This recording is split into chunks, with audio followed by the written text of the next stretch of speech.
প্রিয় দর্শক বন্ধুরা, এই মুহূর্তের জন্য big breaking news update upper primary থেকে উঠে আসছে বড়সড় বিস্ফোরক আপডেট।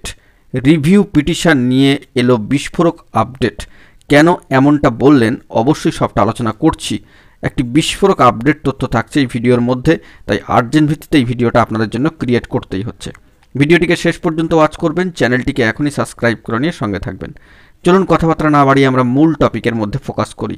বন্ধুরা, কার্যত রিভিউ পিটিশন দাখিল করা নিয়ে এবারে উঠে আসছে একটি বড়সড় বিস্ফোরক আপডেট।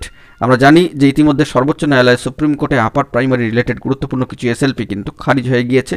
তার সাথে রিলেটেড যে সমস্ত কিছু এসএলপি ছিল সেগুলো খারিজ হয়েছে, কিন্তু ইন্টারভিউ বঞ্চিত আপার প্রাইমারি চাকরিপ্রার্থী বৃন্দের এসএলপি এখনও পর্যন্ত রয়েছে।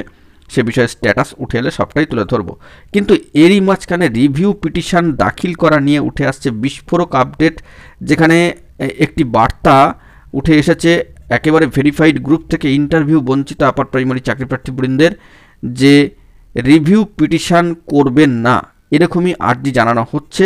কারণ প্রার্থী পূর্বে কিন্তু ম্যাটের সঙ্গে যুক্ত ছিলেন, ম্যাট কেসের সাথে, কিন্তু বর্তমানে রিভিউ পিটিশনের সঙ্গে তিনি কিন্তু থাকছেন না।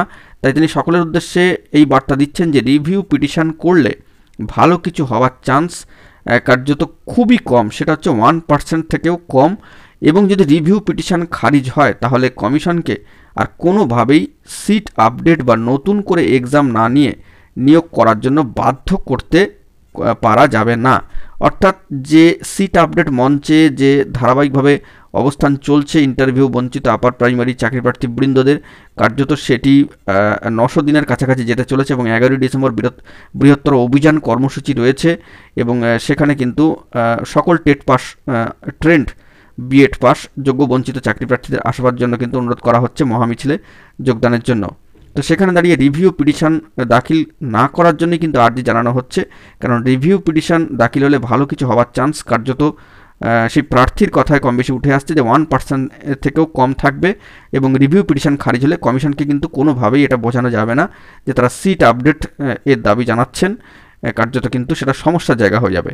তাই রিভিউ পিটিশন দাখিল হলে সমস্যা আসতে পারে এবং যে সম্ভাব্য বিষয়গুলি উঠে আসতে পারে প্রার্থী একেবারে ভেরিফাইড গ্রুপে সেই বিষয়ে বার্তা দিয়েছেন, যা সবটাই আপনাদের মাঝখানে তুলে ধরলাম। যেখান থেকে তথ্য সংগ্রহ করেছি তার সবটাই আপনাদেরকে প্রোভাইড করলাম। তো অবশ্যই ইন্টারভিউ বঞ্চিত আপার প্রাইমারি চাকরিপ্রার্থী বৃন্দের মঞ্চে আসার জন্য অনুরোধ করা হচ্ছে। আন্দোলনের মধ্যে দিয়ে সিট আপডেটের দাবিকে তুলে ধরতে হবে, আন্দোলন করেই কিন্তু জয় ছিনিয়ে নিতে হবে। তাই যে সমস্ত আপার প্রাইমারি টেট পাস যোগ্য বঞ্চিত ট্রেন্ড বিএড পাস চাকরিপ্রার্থী রয়েছেন তাদেরকে আসতে কিন্তু বলা হচ্ছে মহামিছিলে। এই রিভিউ পিটিশন বিষয়ে এই মুহূর্তে দাঁড়িয়ে কিন্তু ভেরিফাইড গ্রুপ থেকে এই বিস্ফোরক আপডেট তথ্য উঠে আসলো। তো অবশ্যই বিষয়টি আপনাদের বিচার্য থাকবে, আপনারা এই বিচার করবেন। এখন এইটুকুই, সকলে ভালো থাকবেন, চ্যানেলটিকে সাবস্ক্রাইব করে নিয়ে সঙ্গে থাকবেন। ধন্যবাদ।